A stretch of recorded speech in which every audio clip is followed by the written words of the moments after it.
Soundstripe. Soundstripe.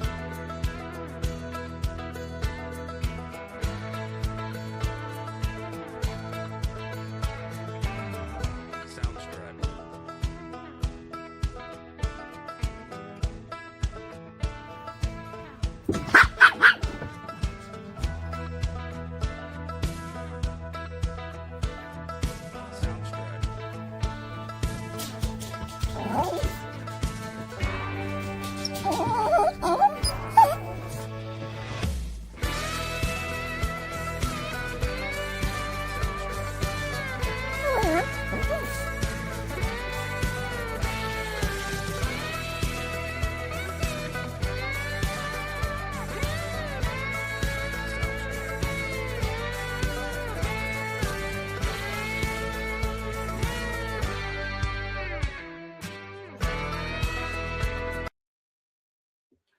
Good evening, ladies and gentlemen. It is the 14th of January, Wednesday, and this is the Hillbilly Think Tank with Spencer Keck. Hey, this is the educated hillbilly, and no, that's not an oxymoron. Don't call me a moron. Now, y'all, I spent a full day today in Lexington with my beautiful wife. Went out to UK there to do some stuff, and on our way back, got a lot of snow. We had a little time to sit, think, talk, and we really considering what does it mean to in America live the American dream? Is that dream still alive today? That's the question. I know that a lot of young people think that it's fading fast. More young people today are living at home still in their 30s and feel like they have no way to reach that American dream, to get that home in their 20s, um, or even in their 30s. So that's why they're still at home with their parents. But what is it that we need to do to bring that American dream back? So we started thinking about what is it that defines my wife?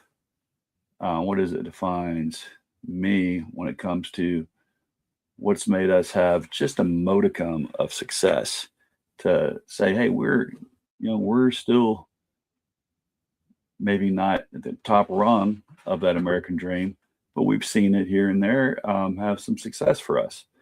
So looked at each other and realized, you know what? I told her it's got to be my hillbilly work ethic. Looking at her and how hard she's worked everywhere we've ever lived. We met while I was still active duty in the Navy. Um, she was a hard-working single mom of three girls, one boy, and she worked. Well, the old saying goes, her fingers to the bone. She did not stop ever once she had her kids.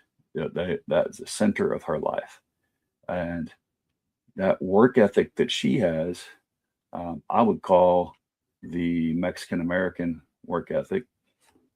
Her mom was an immigrant, became a citizen, but her mom worked her fingers to the bone, literally, in the fields in California, and then later, at other domestic jobs for folks. And that work ethic really took my wife a long way. Took her from poverty class to the working class. So I looked at myself, and again, what was it that made me who I am? How did I scratch and claw myself out of poverty? I would say that's definitely the hillbilly work ethic. Now, what is that work ethic? Well, like I said, it's similar to the Mexican American work ethic. It is working long, hard, and tirelessly with very little complaint, at least not on the work site. Taking your lumps, being the one that every employer knows, hey, that's the person I can count on if I give a task to get it done well, and not to give up. That never give up mentality, no matter how hard the job, how long the job, how weary the job makes you, never giving up and making sure that everything you do is high quality, knowing that you are defined by what you do and how you do it. Now, that sounds like something simple, but how many Americans today actually got that? How many kids today are actually picking up on a work ethic? I look at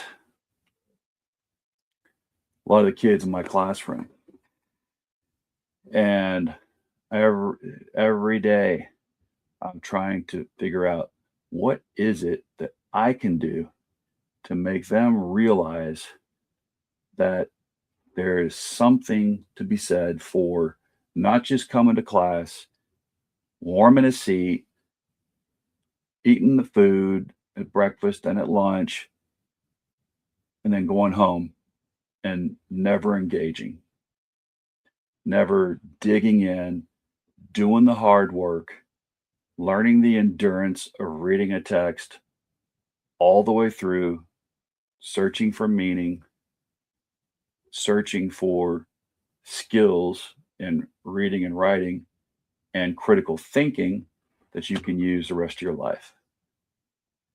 Today, so much of our society since 2013, when the dumb machine came out, the smartphone, we are now so glued to doing this and keeping our eyes right here all day long. Number one, we don't have a work ethic. We expect everything to be instant gratification, instant likes or dislikes, and no real social connection, no interhuman connection, no interhuman interactions. That's really hurting us. And we don't know how to be given a task, work it through to completion, paying attention to detail, and making our mark by showing who we are, by being able to take something all the way to completion, no matter how hard it is or how long it takes. Now, how do I teach that in a classroom? Well, first of all, thank goodness that in Frankfort, Kentucky, they actually listened and they saw what was going on. This one time we had both parties working together and say, look, we see that these phones in the classrooms are causing distractions. There's safety hazards because kids not only weren't paying attention to the teachers and to their lessons or to their work, but they're just spending all the time, all day long, texting away, taking pictures, taking videos, and not learning a goddamn thing. They are sexting, texting, planning fights, planning on where they're going to meet to fight, and then videotaping the fights. That was what we dealt with for years, from 2013 on up to last year when we finally, Frankfurt said, that's the end of it. No more phones in the classroom for students. So this year, I'm actually getting more engagement. Now I'm actually finding the time to teach kids, here's what work ethic will do for you and for your life and for your future. Learning to be given a task, follow through with it, asking questions along the way, learning new skills along the way. This is just something that we've been lacking for a long time. Now, when I look at the political spectrum, the left and the right have two different solutions, supposedly, for how we can help kids get out of poverty. On the left, hey, let's pump more money into the problem. Let's make sure that all of our money goes into education, foreign money supposedly into education. We're not doing enough of that, but it's not what is it that the kids need to be able to learn a work ethic, but what is it they need to learn just enough to pass a state test, right? And that's supposed to be a measurement of success. Are we, with all the time and money we spend into training for a test, are we still reaching scores like those that they have in the Nordic countries?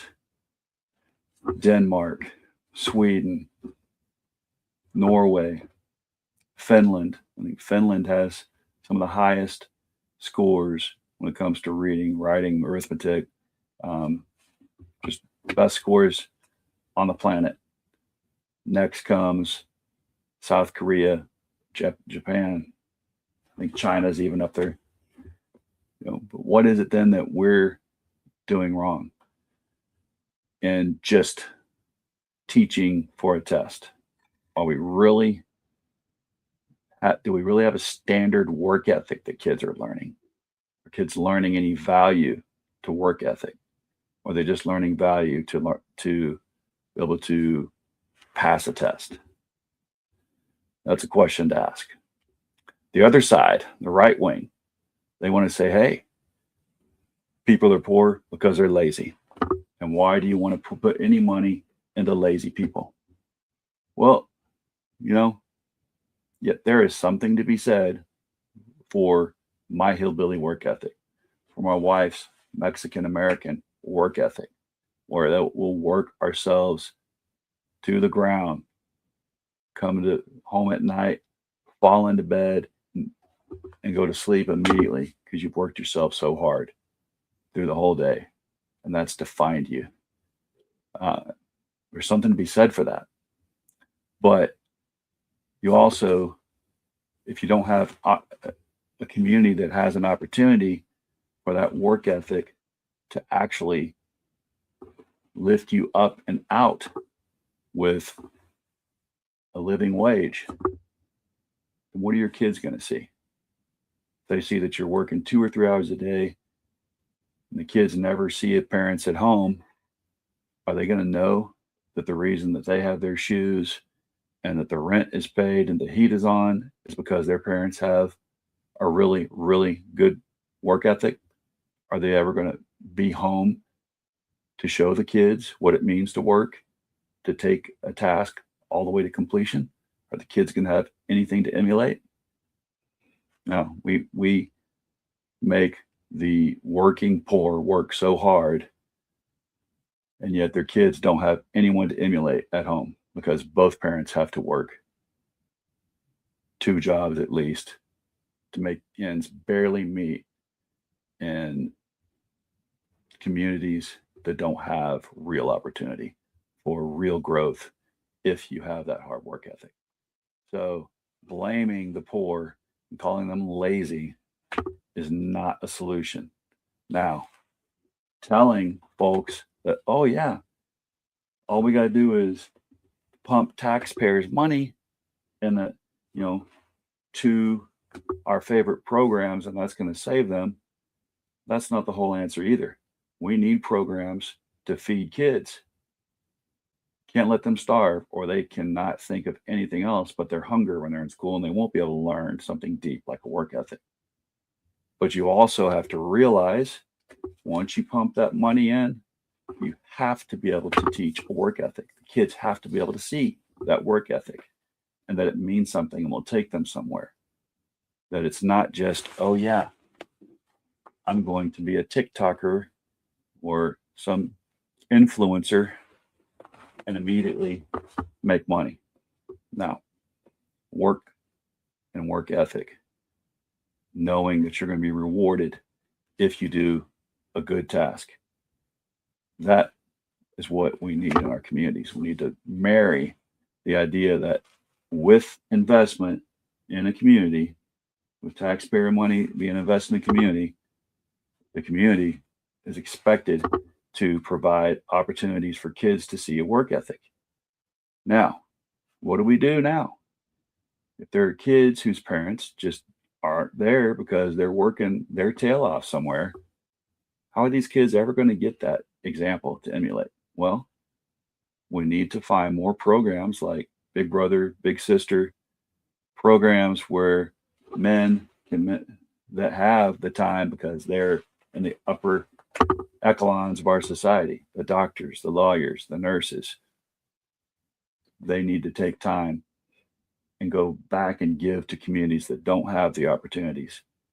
Mentor these young men, young women who need examples of this is what work ethic does for you.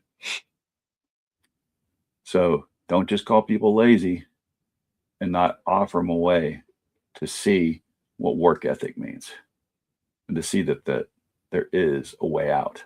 Provide a way out if work ethic is established and proven. That's what we need. Now, how did I see this? Well, I had a grandfather who lived in Eastern Kentucky back when there was a depression, before the Great Depression, and after the Great Depression, and on up until now. There's lots of despair there. There's lots of people who, yeah, it's not, they know what it means to work hard, but many have given up because there's no opportunities out there. But my papa, due to someone saw his intelligence, someone in their community, a doctor, saw his intelligence and mentored him, helped him see that his intelligence coupled with his amazing work ethic that his dad, my great grandfather, instilled in him.